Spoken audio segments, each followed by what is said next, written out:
Hey guys, welcome back. Today I'm giving you everything you need to know if you're planning on going backpacking around Europe. I left to go backpack around Europe about a year ago. It was June 28th of 2022, and it was one of the coolest things I've ever done in my life. I had bought a one-way ticket to Spain. I didn't know how long I was gonna be there. I ended up staying for about 4 months, going over, I think, 7 countries in Western Europe. I went to Spain, France, Italy, Switzerland, Belgium, England, and Scotland over that 4-month time period. So most of my knowledge is in Western Europe, but a lot of this still applies to Eastern or Central Europe too. Just the train systems aren't as developed when you get into like the Balkan areas or Greece. So it's a little bit different, but a lot of the facts are still the same. Step 1, you have to pick where you want to go. And I don't think you necessarily have to completely plan out your route. I know I had a couple places in mind that I really wanted to go to, but I didn't exactly know the way that I was going to get there. And I was planning about 2 to 3, probably about 3 weeks in advance because I was there in high season, which is summer. So if you are going in the summertime, usually June through August, you have to plan more in advance. But if you're going in off season, which is probably like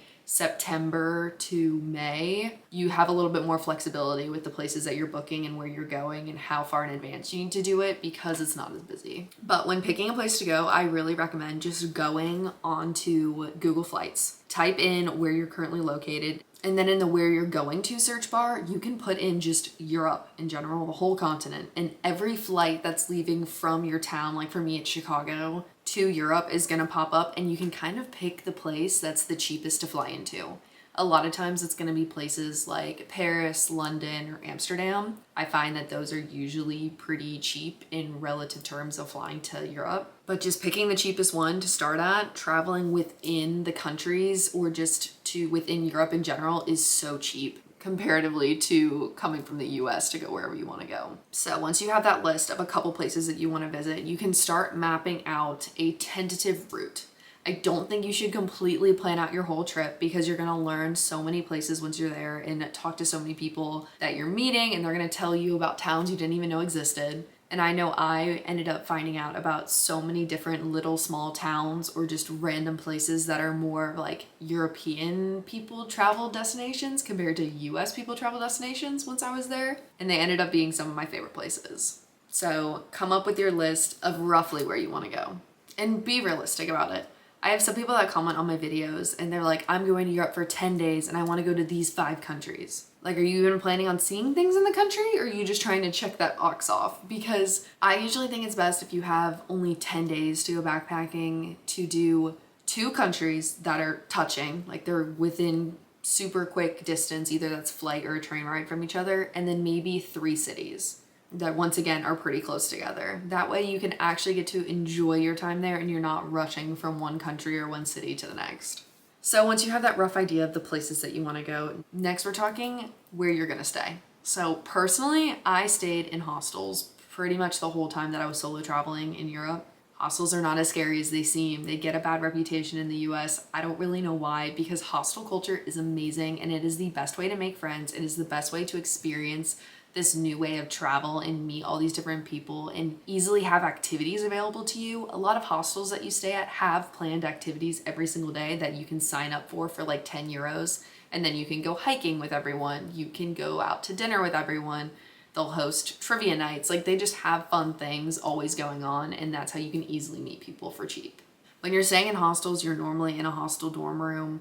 That's just how it is. You can also do a private room, but honestly, if you want to meet people and save money, the dorm room's the way to go. It's not as scary as it seems. It's a really interesting experience, and it's cool and it's fun, and I truly love traveling in hostels, but it's just a completely different way of travel than you've probably ever done before. You can also stay in Airbnbs or hotels. Obviously, those are pretty standard in the US too.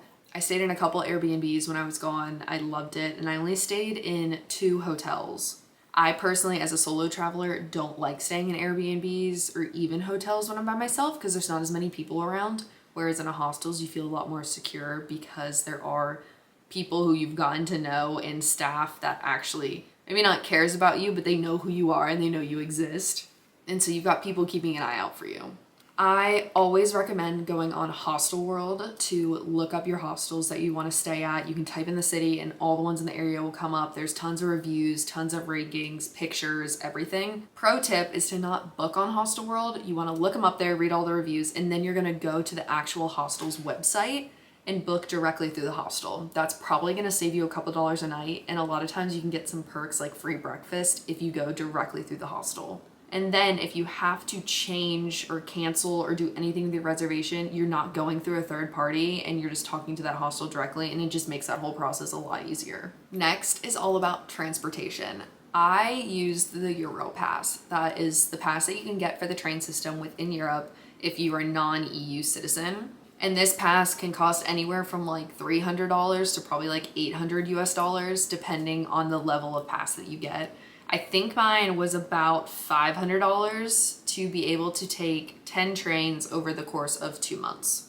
They also have unlimited packages or different packages. Again, these numbers are from last summer, so I don't know what it's like now. But if you're planning on taking a lot of long haul trains, like we're talking cities that are probably at least 5 hours apart, it's probably your cheaper option. But if you're going to cities that are closer together, I recommend busing. I know when I went from Brussels to Paris, my bus was only like 10 euros, which was so cheap.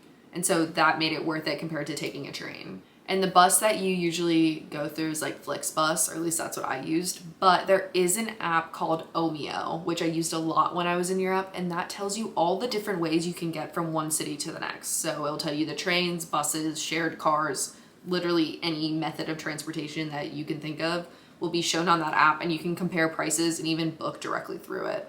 With the trains in Europe, please be mindful of the switches that you have to make and also the time between the train switches. So you want to make sure you at least have an hour between your trains, because a lot of times the trains run late or things get delayed, problems come up with the train, and you don't want to miss your connecting train, because there were times when I got completely screwed and I ended up being stuck in a town for an extra 8 hours because my first train was late and I missed my connecting train. For the most part, the trains are really nice, but do not rely on them to have Wi-Fi, because that's something that I expected when I was going, is that all the trains were going to have access to Wi-Fi, and it was really only maybe 20% of the time that I actually had working Wi-Fi on a train.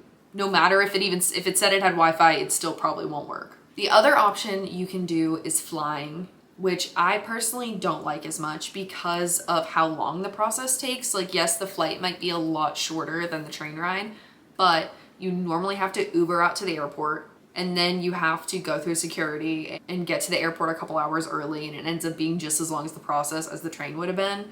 And the trains are a lot easier because they're usually in the center of the city, not on the outskirts like the airports, and you can get to them easily. Usually you can walk or take public transport and then take the train to your next place. That's just a personal decision. Planes are also great too, but remember, on a lot of the cheap flights in Europe, if your bag is bigger than a carry-on, you're gonna have to pay for it. Whereas trains, baggage is completely free. Next up is currency and anything money related while you're in Europe.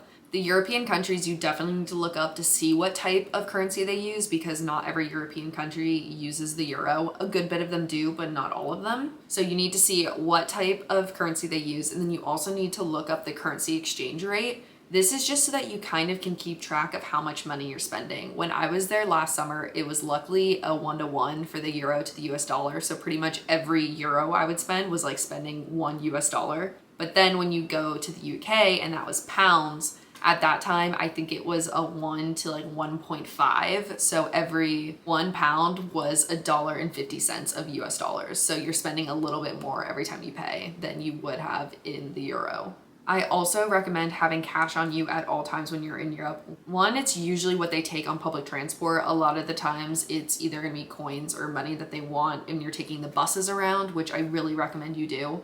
And also sometimes restaurants and local markets and stuff will prefer cash over your card. And so it's just nice to have a little bit on you, especially if you're going anywhere in Eastern Europe compared to Western Europe. They use a lot more cash than they do card.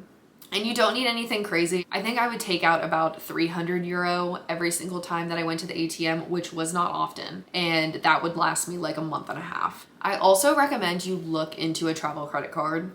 There's a PSA on this. If you're not good with credit cards, please do not do this. But if you are and you want to start getting into travel hacking and just having a travel credit card in general, I really recommend the Chase Sapphire. That is the credit card that I use. And the reason you use it is, one, you get like 3 times the points on any travel purchase you make with that card. So you get a lot of bonuses with flights. I've only paid for like 20% of the flights that I've taken this year because I mostly just use all my points on my flights and I get free flights all the time.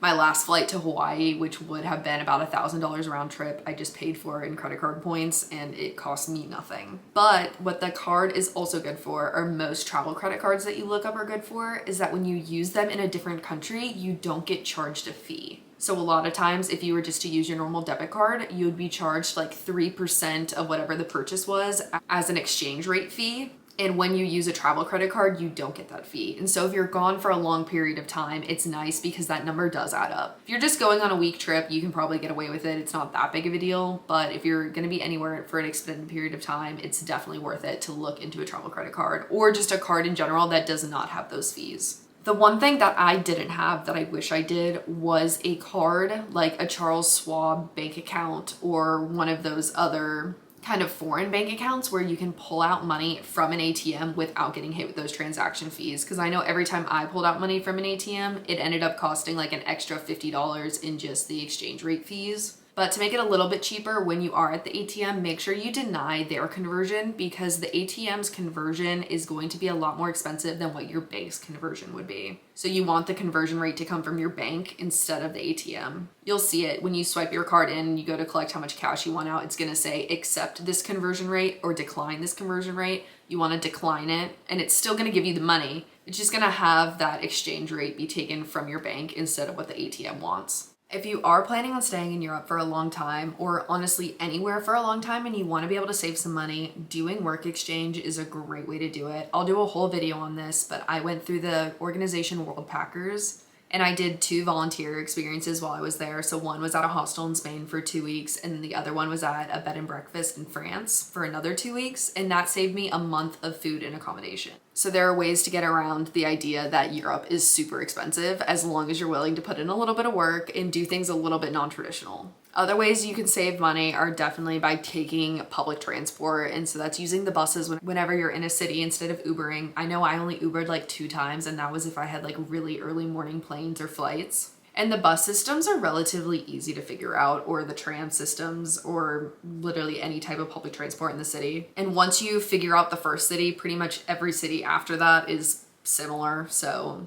it definitely gets easier the longer you're in Europe. Now we need to talk about your phone and how you're going to be able to have signal to talk to people while you're gone. I personally use Verizon as my phone service provider. And Verizon, unfortunately, is like one of the only providers that does not connect with SIM cards. So if you put a new SIM in your card, which a lot of people do when they go to Europe, it just does not work with these phones.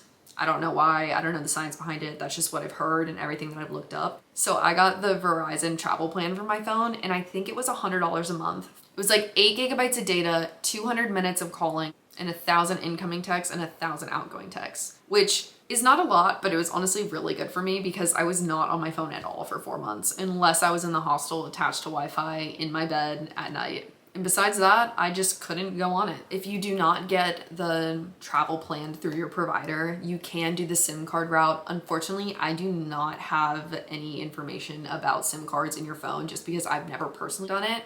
I have heard it's relatively easy and you can get them at airports or at train stations whenever you arrive in a new country, but I've never done it myself. Next topic is the bag that you need to bring. I personally had a 55-liter Osprey bag. It was a backpack, it fit all my belongings in it, and then I had a 13-liter Osprey daylight pack on my front. So I had the big backpack on my back, the other one on my front, and that's pretty much it for my bag situation. If I was to go again though, I would force myself to do a 40-liter on my back and still probably keep the 13 on my front, just because what I had was still way too much stuff, even though it was practically nothing. It just gets so annoying when you're moving around so much to be lugging everything around with you. And so I know it seems like you don't have anything with you, but when you're backpacking, you really don't need that much. You're going to new cities constantly, so wearing the same thing isn't that weird because you're not around any people that would have seen you in the previous outfit. And you just kind of start wearing the same things over and over again because everything just gets so jumbled in your bag that you're just taking whatever's off the top.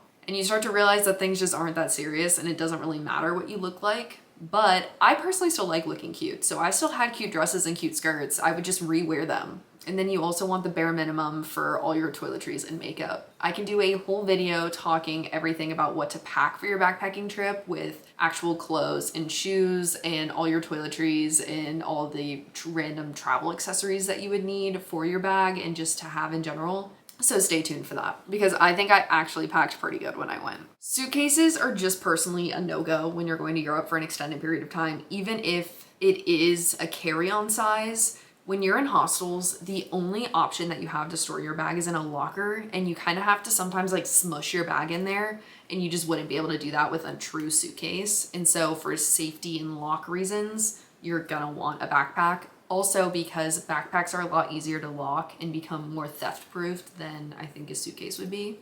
I had locks on every zipper, and then you also have a lock for your locker, so no one's gonna take your belongings. I was in hostels for 4 months, like I said, and I didn't have one single thing stolen from me. Other random bags that you may want are a fanny pack or some type of crossbody purse that you can always leave in front of you instead of behind when you're walking around for theft-proof reasons, and or a tote bag. The tote bag comes in such handy, especially if you're solo traveling, because you'll end up just wanting to bring activities with you. So I would always walk around with my journal and my Kindle with me at all times. And then I would usually like pick up lunch or go buy something. Like I would always need a true bigger bag. And when I was leaving the hostel for the day, I probably wasn't coming back for hours. So a tote bag was 100% worth it to fit everything. But then it also can double as a beach bag. Finally, this is how much it's gonna cost you or how much you should save for your trip. I know when I was gone for the 4 months, including my plane ticket, I spent roughly $9,000 total, which isn't actually that crazy when you think about being gone for 4 months. Now, I did have the total of 1 month of volunteering during that time, which helped keep my costs low, but it still would probably have only been around 11,000 if I didn't. I usually say, for rule of thumb, the best price to save up for and plan for per month for one person is about $2,500. That's enough to where you're not gonna feel stressed of not having enough money and still have a little bit to splurge on something you wanna buy or a certain excursion you wanna go on and still be able to eat out sometimes. Like it's a flexible budget with the 2,500, but you can definitely do it for cheaper. I know there was some months that I was there that I only spent $1,100, but it also depends on the country you're going to. So I would do some research in knowing kind of the cost of living in the countries that you're going to, because if you're going to anywhere in the Balkans or somewhere in like Portugal or Spain, it's going to be a lot cheaper than if you're going to England. Just the nature of the game and how things are, you just really need to pay attention to kind of the cheap versus expensive countries and maybe plan your route accordingly if you know what your budget is. Staying in hostels is obviously going to keep your price low. Finding the cheapest flights are going to keep your costs low. Not eating out all the time is going to keep your costs low. If you're staying in hostels, they almost always have kitchens and you can make meals and go grocery shopping. Most of the time, people are not going to steal your food. Once again, I never had anyone steal my food. So there are ways to keep this a lot more budget friendly. Some other random tips I have are: 1, please make sure you download your map of the city that you're going to before you get there. There was a time when my train got in Lake Como into this tiny little town that I was staying in, and I had zero signal. I only knew the number of the bus that I had to get on, and I knew the name of the town, and that was it. And I had to figure out my way. It was the most stressful day of my life. I was contemplating everything, debating going back to Milan. Just was completely screwed because I had forgotten to download my map and I just kind of assumed that I would have signal when I got there. And so it's definitely something for your safety that you need to do. A lot of people use Google Maps. I personally use the app maps.me, which is essentially the same thing. I just really liked it because it also had hiking trails on there too, and it's just the app that I was recommended and I personally loved it. So just make sure you download offline apps so that when you get to a city, you know where you're going. It's pretty much all the knowledge I have on backpacking Europe, or at least my quick version of it. If there's any specific topics that you don't think I covered, please just leave them in the comments box below and I'll get back to you, or I'll maybe even make a whole video on it. I had the best time of my life. It was after I had graduated college, so it was kind of my graduation gift to myself that I had been saving up for and planning, and it lived up to every expectation that I could have imagined. So this is your sign to go backpacking Europe if you've been wanting to. And so I hope you guys found today's video useful about how to go backpacking around Europe. And I really hope you book that ticket and you go, because it will be the best time of your life. I promise it's worth every single cent. But if you like this video, please make sure you like and subscribe down below. My content's all about how I travel with my 9-to-5 and traveling in our 20s and navigating this weird time in our lives. So if you're interested in more of that, please make sure you subscribe, and I'll see you guys next Thursday.